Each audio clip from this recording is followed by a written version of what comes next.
안녕하십니까, 박사입니다. 월드리딩 채널은 수익정지 상태지만 늘 진실을 추구합니다.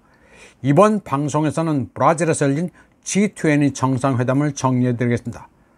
G20는 G7에다가 신흥개발도상국이 모여 기본적으로 세계 경제와 인류의 복지를 논하는 이벤트입니다.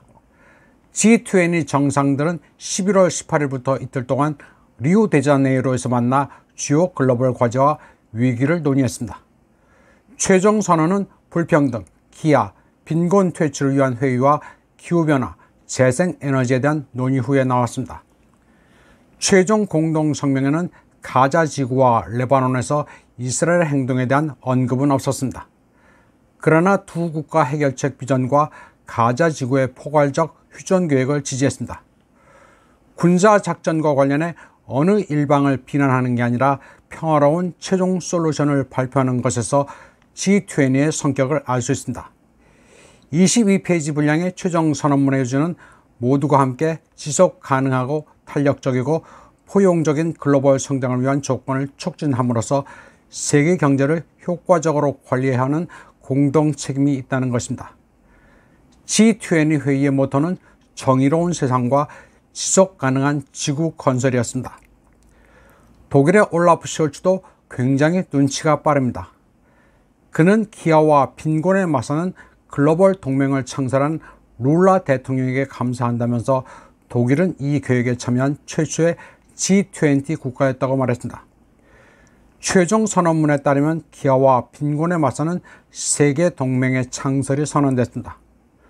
목표는 기아와 빈곤 퇴치에 효과적인 것으로 입증된 공공정책과 사회기술 구현을 위한 자원과 지식을 모으는 것입니다. G20는 정치색을 최대한 배제해 성공적이었습니다. 지난해 발리 G20와 마찬가지로 이번에도 젤렌스키는 우크라이나 전쟁을 주제로 초대받지 않았고 영상 메시지도 없었습니다. 다만 최종 선언은 우크라이나와 관련해 간략하게 원칙론만 걸치기는 했습니다. 우크라이나 전쟁으로 세계는 식량, 에너지 안보, 공급망, 거시 금융 안정, 인플레이션과 성장 측면에서 전쟁이 인류에게 미치는 고통과 부정적 영향을 지적한다고 하는 정도였습니다. 이번에 러시아는 더 이상 다수 국가로부터 명시적인 비난을 받지 않았습니다. 푸틴과 전화통화를 했던 올라프 숄츠도 노련했습니다. 그는 우크라이나에 대한 러시아 공격은 전 세계에 영향을 미친다.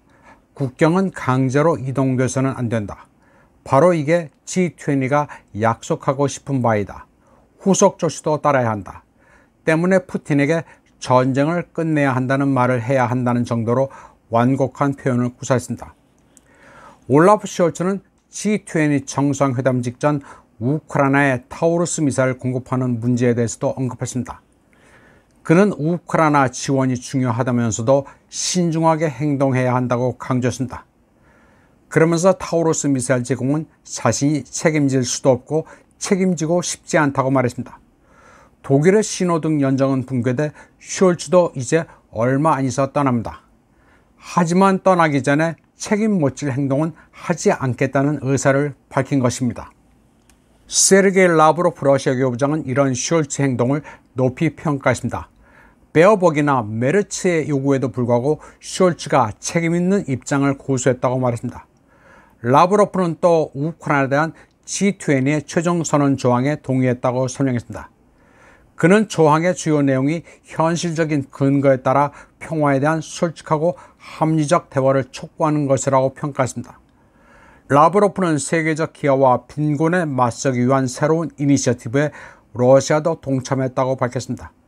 라브로프는 신뢰할 수 있고 선도적인 글로벌 공급국으로 러시아가 세계 식량, 에너지 안보에 기여할 수 있다고 G20에서 브리핑했습니다. 그는 또 블라디미르 푸틴 대통령이 제안한 대유라시아 파트너십 이니셔티브도 제시했습니다. 유럽과 아시아를 연결하고 안정과 안보를 보장하는 방법입니다. 전 세계는 G20 is to tackle poverty, climate and threat issues. G20는 빈곤, 기후, 무역 문제 해결을 위한 장이란 인식을 공유합니다. 정치적인 자리가 아니고 어느 특정 국가를 매도하는 자리가 아닙니다. 그런데 한국의 윤석열 대통령은 러시아 대표를 면전에서 규탄했다고 국내 매체는 보도했습니다. 기자 글짓기에서 면전은 또 등장합니다. 윤석열은 북러 군사협력은 불법 행위라고 말했습니다. 정상회담 최종 성명이나 독일의 쇼ルツ도 전쟁은 끝내야 한다는 완곡한 원칙론만을 처명했는데 너무나도 튑니다. G20의 성격도 이해하지 못하고 참석한 것 같습니다. 이제 끝물인 러전과 관련해 딱히 물증도 없는 러북 군사협력을 들어 러시아를 규탄한다는 게 온당한가 싶습니다. 이번 방송은 여기까지 하겠습니다. 시청해주신 여러분 감사합니다.